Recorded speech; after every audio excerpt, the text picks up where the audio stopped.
Le premier jour où on a rencontré Marie à la pouponnière, ça a été forcément un moment incroyable. Le chemin a été long, l'attente était longue et ça a été exactement identique, les mêmes émotions que lors de la naissance de nos 6 autres enfants. On s'est sentis parents immédiatement la première minute où on l'a vue et forcément ça a été rempli d'une émotion immense, sachant que cette petite fille avait quand même eu un parcours pendant 6 mois, un parcours difficile.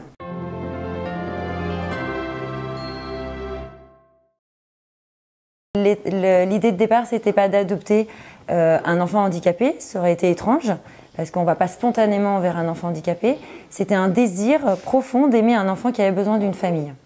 Donc on s'était rendu compte petit à petit, grâce à la naissance successive de nos 6 enfants, qu'on n'était pas parents parce que c'était nos enfants issus de notre génome, mais tout simplement parce qu'on était parents, parce qu'on désirait aimer l'enfant qu'on nous confiait le plus qu'on pouvait et surtout l'accompagner avec ses particularités.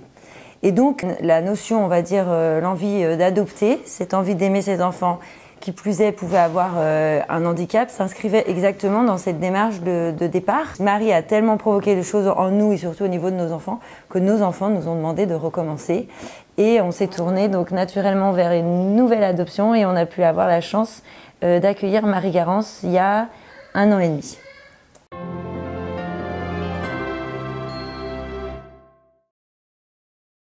Marie, elle nous a permis d'évoluer, de comprendre qu'en fait tout être était différent, qu'en fait on était tous finalement l'handicapé de quelqu'un, qu'on avait tous des particularités et qu'il était temps en fait d'aimer chaque personne comme elle était.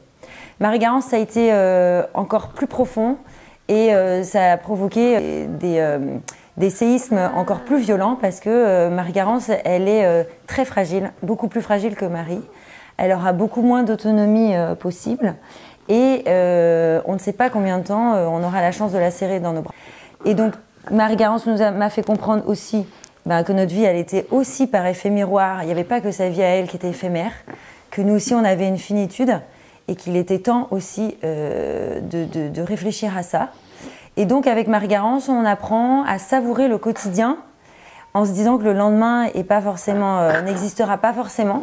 Alors c'est pas du tout la notion du carpe diem, hein, comme Ronsard nous l'explique très bien. C'est pas dans la peur justement, c'est pas dans l'angoisse, c'est dans la construction du présent, en se disant que demain existera peut-être, mais peut-être il n'existera pas. Donc il est temps d'aimer aujourd'hui tout de suite.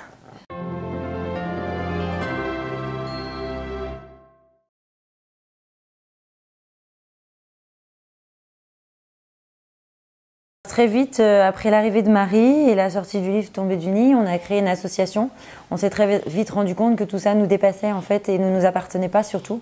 Et qu'il était grand temps en fait de le faire partager aux gens et surtout que notre page, parce que c'était pas du tout le but de faire une sorte de blog en fait et d'être auto-centré sur notre famille, on s'est dit c'est bien que ça soit un lieu de forum finalement pour que les gens eux aussi puissent partager leur histoire. Et surtout que c'était intéressant d'avoir d'autres volets, d'autres visions en fait du handicap parce que nous naturellement on l'a choisi, c'est une démarche d'adoption donc on n'aura jamais eu la souffrance d'avoir ces enfants in utero, d'avoir le diagnostic posé, voilà, d'avoir ce tremblement de terre. Donc, très vite on s'est rendu compte que les parents qui avaient un enfant handicapé avaient été heureux en fait de pouvoir poster leur histoire, que des gens puissent faire des commentaires et en fait voilà, écrire un bout de leur histoire parce que c'était voilà, comme une sorte de guérison aussi de toutes les souffrances qu'ils pouvaient avoir et puis aussi une réponse par rapport à quelques années où finalement le handicap on le cachait, on le mettait dans le placard et que maintenant en 2018 on est heureux de raconter l'histoire de son enfant, on est heureux pour certains de faire des émissions. On annonce finalement une vie qui est belle, c'est une vie où il y a de la lumière, c'est pas une vie du tout dans la ténèbre.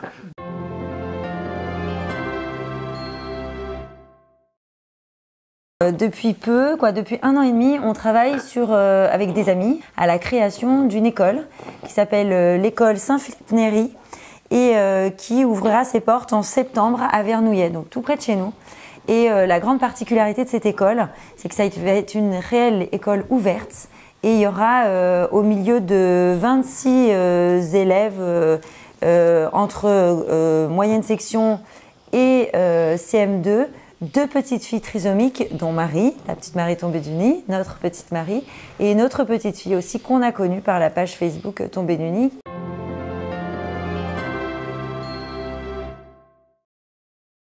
Sans doute. Sans doute, voilà. Après, il faut aussi que les conseils généraux, et voilà, on n'est pas seul dans ce projet. Alors, nos enfants sont très demandeurs, c'est vrai. Nous, on est très prêts. On est très prêts, aussi bien psychiquement que aussi matériellement, parce que c'est vrai qu'aujourd'hui, pour nous, accueillir un 3e enfant handicapé est beaucoup plus simple que le saut qu'on a fait pour Marie. Et on espère bientôt qu'on aura la chance de vous annoncer une bonne nouvelle.